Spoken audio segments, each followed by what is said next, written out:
Assalamu alaikum wa rahmatullahi wa barakatuh. How are you, my young ladies? Missing you.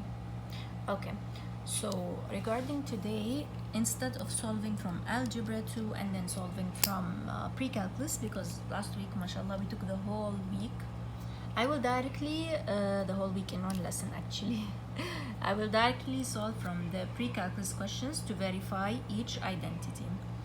Okay, for now, we're gonna use the same identities. It's almost the same lesson like 5.1, but even easier.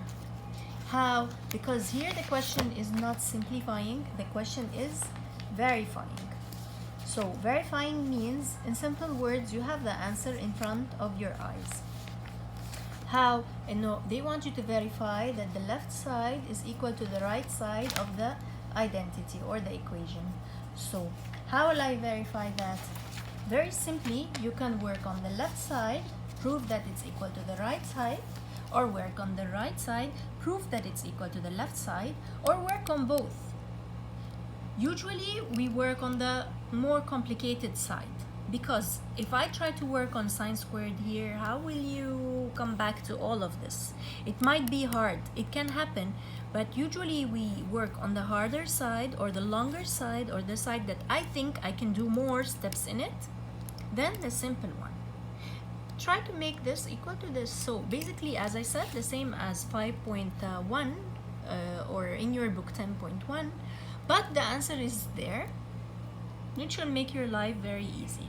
Okay, so I'll solve a couple of questions, a lot of questions actually, and you're gonna solve the workbook, plus I'm gonna give you extra questions. I will discuss this, or I'm gonna tell you what is the homework, yani, okay?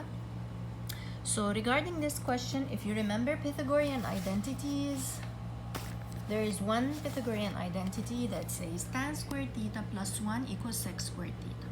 So sec squared theta minus 1 is equal to tan squared theta.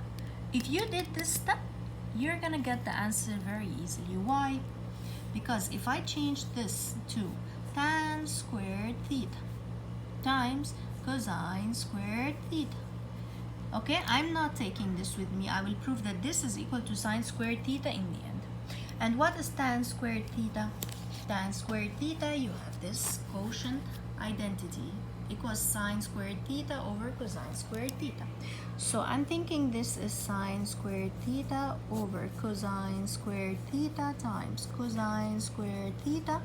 Now, if I cancel this with this, I will end up in sine squared theta. So I prove it's equal to the question.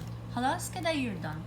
طبعا the first questions are easier than the coming questions أكيد.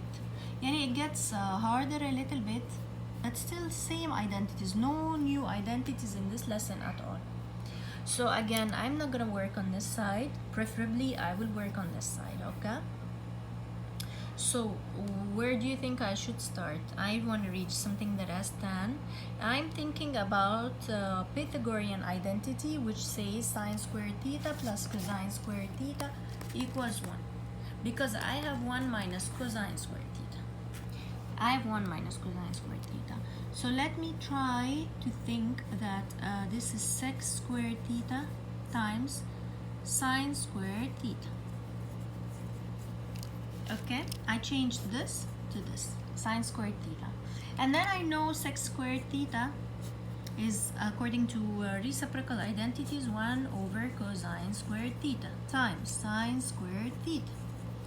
I would just put this here, there's no problem, sine squared theta over cosine squared theta, and that is equal to tan squared theta, and I proved it. So simple, so cute. Question number 3. If I'm going fast, please pause me or rewind. Supposedly we built a lot last week in this, so I'm thinking that this lesson should be easier, or should be like nothing new to you, just applying more. Okay, I have to look at the answer. The answer is sine cubed, so I wish to make these all full of sines. This is how you should be thinking. And then